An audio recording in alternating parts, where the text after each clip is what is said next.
ഒരു ദിവസം പുണ്യനബി മുഹമ്മദ് മുസ്തഫ സല്ലല്ലാഹു അലൈഹി വസല്ലമ തങ്ങളുടെ സദസ്സിൽ ഒരു വ്യക്തി വന്ന് അദ്ദേഹത്തിന്റെ സങ്കടം പറയുന്നു. യാ റസൂലല്ലാഹ്, എന്റെ മകനെ കാണുവാനില്ല. പലയിടത്തും അന്വേഷിച്ചു, എങ്ങും കിട്ടിയില്ല. അങ്ങെന്റെ മകന് വേണ്ടി ദുആ ചെയ്താൽ.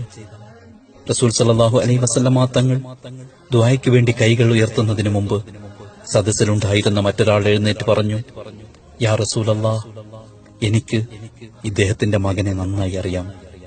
ആ കുട്ടിയെ ഞാൻ വരുന്ന വഴിയിൽ കുറച്ചു കുട്ടികളൊത്ത് ഇന്ന സ്ഥലത്ത് കളിക്കുന്നത് കണ്ടിരുന്നു.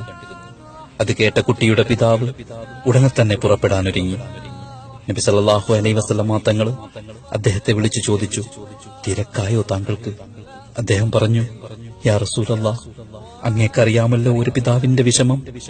കുഞ്ഞിനെ കാണാതെ ഞാനും എന്റെ ഭാര്യയും വളരെ വിഷമത്തിലായിരുന്നു. ഭാര്യ ഭക്ഷണം പോലും കഴിച്ചിട്ടില്ല. ഇപ്പോഴാണെങ്കിൽ ഇദ്ദേഹം പറയുന്നു, എന്റെ മകൻ ഇന്ന സ്ഥലത്തുണ്ട് എന്ന്. അതുകൊണ്ട് വേഗം അവിടെ ചെല്ലാനും എന്റെ മകനെ കാണാനും തിടുക്കമായി പോയി നബിയെ.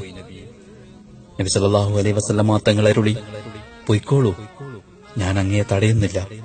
എന്നാൽ ഒരു കാര്യം ഓർമ്മിക്കുക, അങ്ങ് കുട്ടികൾ കളിക്കുന്നിടത്ത് ചെന്ന് മകനെ കാണുമ്പോൾ ഉറക്കെ മോനെ എന്ന് വിളിക്കരുത്. എന്താണോ അങ്ങയുടെ മകന്റെ പേര്, ആ പേര് മാത്രം വിളിക്കുക. അങ്ങനെ നബി സല്ലല്ലാഹു അലൈഹി വസല്ലമ തങ്ങൾ പറഞ്ഞതിൽ എന്തെങ്കിലും അറിവ് നേടാനുണ്ടാകുമെന്ന് മനസ്സിലാക്കി നബിയോടായി ഞാൻ ചോദിച്ചു, യാ റസൂലല്ലാഹ്, ഞാൻ എന്റെ കാണാതായ മകനെ കാണുമ്പോൾ മോനെ എന്ന് വിളിച്ചാൽ എന്താണ് തെറ്റ്? പുണ്യ റസൂൽ സല്ലല്ലാഹു അലൈഹി വസല്ലമ തങ്ങൾ അരുളി, അങ്ങ് മകനെ കാണാതെ വിഷമത്തിലായിരുന്നു. മകനെ നേരിട്ട് കാണുമ്പോൾ അങ്ങയുടെ വിളിയിൽ സ്നേഹത്തിന്റെ മാധുര്യമുണ്ടാകും. എന്നാൽ ആ കളിക്കുന്ന കുട്ടികളുടെ കൂട്ടത്തിൽ ചിലപ്പോൾ അനാഥ കുട്ടികളും ഉണ്ടാകാം. അത് അങ്ങേക്കറിയില്ലല്ലോ. അവരുടെ മുമ്പിൽ അങ്ങ് സ്നേഹത്തോടെ മോനെ എന്ന് വിളിക്കുമ്പോൾ ആ യതീം കുട്ടിയുടെ മനസ്സ് വേദനിച്ചേക്കാം.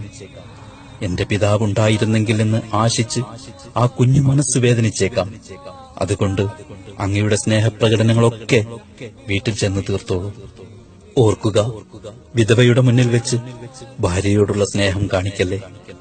ദരിദ്രരുടെ മുന്നിൽ തന്റെ സമ്പത്തിന്റെ മേനി പറയല്ലേ. കറികളും മറ്റും ഉണ്ടാക്കുമ്പോൾ അയൽ വീടുകളിൽ പാവപ്പെട്ടവർ ഉണ്ടെങ്കിൽ കുറച്ചധികമുണ്ടാക്കി ആ വീടുകളിലും എത്തിക്കുക. വീട്ടിലുണ്ടാക്കുന്ന കറിയുടെ മണം കാരണം പാവപ്പെട്ട മക്കൾ കരയുവാനും അതുണ്ടാക്കി കൊടുക്കാൻ കഴിയാതെ രക്ഷിതാക്കൾ സങ്കടപ്പെടാനും ഇടവരുത്തരുത്. നന്മ തോന്നുന്നുവെങ്കിൽ ഷെയർ ചെയ്യുക.